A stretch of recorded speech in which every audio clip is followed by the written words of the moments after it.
اب جن دوائیوں پر خود ماڈرن میڈیکل سائنس لکھتی ہے کہ اس کا سائیڈ افیکٹ ہے، ہم پھر بھی کھا رہے ہیں۔ ہم یہ کہہ رہے ہیں کہ خالی دوائیوں کا سائیڈ افیکٹ نہیں ہے، وہ تو زہر سے بنی ہوتی ہیں، وہ تو کیمیکل ہوتے ہیں، انہوں نے تو دوائی کرنی ہے۔ وہ کبھی بھی یہ تقسیم نہیں کرتے، کبھی بھی نہیں بتائیں گے کہ یہ دوا آپ کے نروس ٹیشو پہ اثر کرے گی، آپ کے کنیکٹیو ٹیشو پہ اثر کرے گی، مسکولر پہ اثر کرے گی، ایپیتھیلیل پہ اثر کرے گی، نہیں بتا سکتے۔ ہم یہ بتائیں گے کہ یہ دوا، یہ غذا کس کنیکٹیو ٹیشو پر، مسکولر پر، ایپیتھیلیل پر، نروس پر کام کرے گی۔ یہ اعصاب و دماغ اور حرام مغز کو طاقت دے گی، یہ جگر گلینڈ اور گردوں کو طاقت دے گی، گوشت پوشت اور خون کو طاقت دے گی، یہ آپ کی ہڈیاں، پٹھے، کریاں، ناخن، بالوں کو طاقت دے گی۔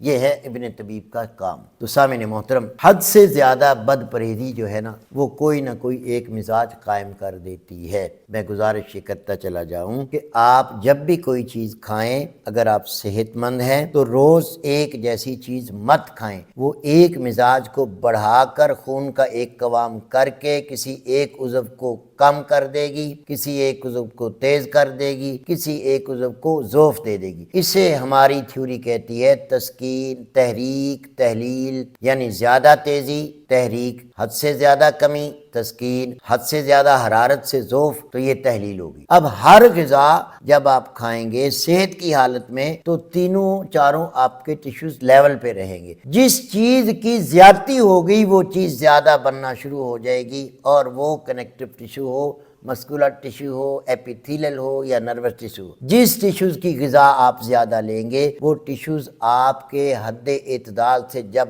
بڑھیں گے تو بیماری آ جائے گی، اور جو ٹیشوز جن کی غذا کم کھائیں گے ان میں بھی بیماری آ جائے گی۔ جن کی غذا بالکل ہی نہیں لے رہے وہ ضعف میں چلے جائیں گے۔ اس لیے اعتدال غذا کو سمجھیں۔ آپ آج کچھ کھا رہے ہیں، کل کچھ کھائیں، صبح کچھ کھایا ہے، دوپہر کو کچھ کھایا، تو یہ رد و بدل کیمیاوی طور پر اپنے اپنے غذا سے یہ ٹیشوز لے لیتے ہیں۔ اس کا نام ہے معتدل صحت، طبیعت کا اعتدال پہ آ جانا۔ ایک ہی چیز کو زیادہ کھاتے رہنے سے آپ کے کوئی نہ کوئی ٹیشوز زیادہ کام کریں گے، کوئی فیل ہو جائیں گے، کوئی سست ہو جائیں گے، کوئی تیز ہو جائیں گے۔ اس کا نام ہے علاج بالغذا۔ مطب ابن طبیب پر free online check up کیا جاتا ہے۔